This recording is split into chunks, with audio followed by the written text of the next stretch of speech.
Yeah. That'd be awesome. So where are you guys from anyway? I'm from North Carolina. I'm from Orange County, California. Oh yeah. We just drove 1,200 miles from Orange County. We're going up to Vancouver to do an event. Nice. Yeah, the guy we have that his channel's Adronis, a serial being named Adronis. His name's Brad Johnson, and so he's on this tour with us. So it's about raising ET awareness, and it's about unconditional love, shifting into love. Is what the tour is called. That's what we're doing. So Yeah. and I've been following Brad for a while on Facebook and on his YouTube videos, and now like we connected. I've been following for a couple of years, and then we just now connected. It's like, dude, I figured I'd probably have something to do with you. Yeah, yeah. Well, here so you I are. resonate with everything he says, so otherwise I wouldn't be joining along with it. Right. Everything he says resonates with me. So when you say your ET awareness, what does that mean for you?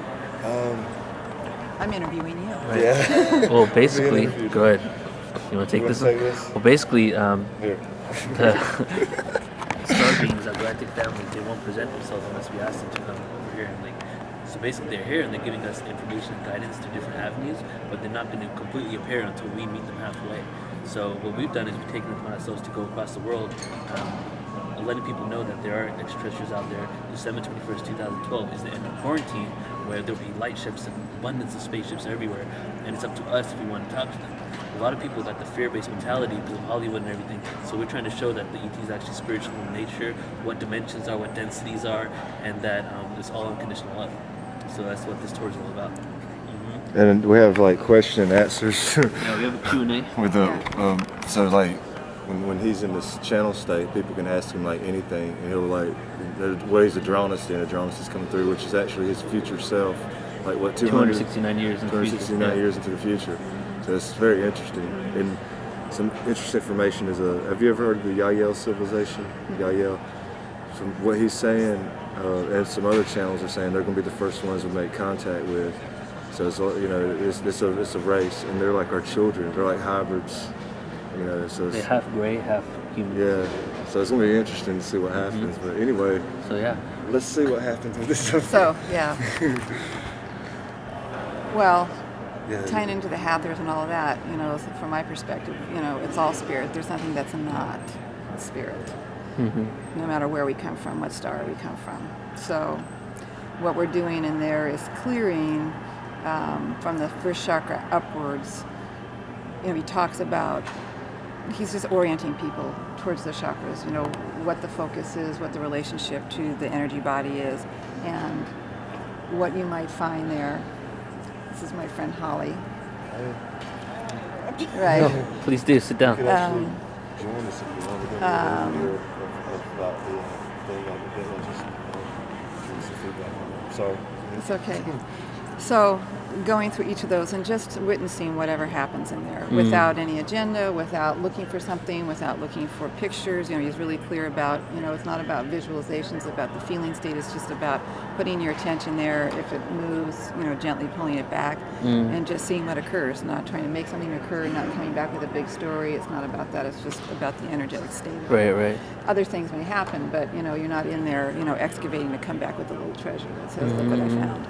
So, yeah, no expectations. So we've been moving through each of the chakras, and we just finished 4, 5, 6, 7. You see the lotus open here? Yes.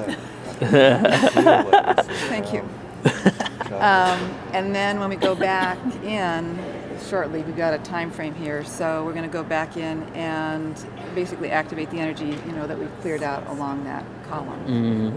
So, it's really about being in pure communication with ourselves, before we can be in pure communication with anything else or anyone else. Yeah. It always comes back to That's here. the information. It's always here. Yes, there's plenty, there's star people, here and around us, but it doesn't matter whether they're here or not here. Yep. It's us, that has to raise ourselves up. So. Beautiful. Yeah. What's the workshop entail tomorrow? I think tomorrow we've been focusing more on the personal clearing out so that we're clear channels. And then we're going to use the sound meditations to work with opening the halls of Mementi, which is the time has come, he's gotten the information, the time has come to open up the, library of consciousness and information. from Egypt, so that we can all access it as we're available to it. So. Is that the same as the Akashic Records?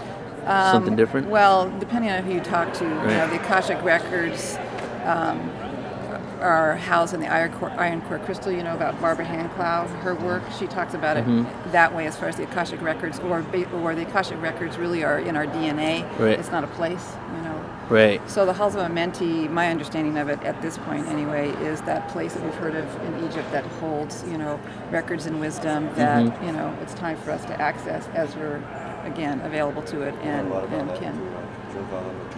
Yeah, exactly. Yeah. Yeah. Yeah, so I've learned a lot of information about it through his experience with his angels. Where he got his information was two angels and Thoth. He sent a message Thoth. He likes Thoth. Yeah, I call him Thoth. He likes what I call him Thoth. So. I don't think Thoth or Thoth cares. Yeah. Right. So awesome. What else? It's on you now. So is there any information about the movie that they're making? Because we're saying that they're making a movie. They're going to show tonight at 8:30. They're going to show a 5-minute trailer of what they've been working on. Right. They're doing a movie of his life, so they're going to show a little bit of a trailer about that. What is the boy who sang? The boy who sang. Or sings, yeah. And the title of it was kind of cool. The title of it came from Tom would talk about this book that he remembers reading in childhood that was about a boy who sings, and when he went back to his home, I may be telling this wrong, but you'll get the gist of it, went to find this book and looked through all the boxes, and at his parents' home there's no book, and he looked and there's no book by that title ever written. So what he surmised was that he was reading a book about his future, and then that's what they entitled this movie. So it's a story about his life. And so I thought that was pretty cool. Awesome. Yeah. So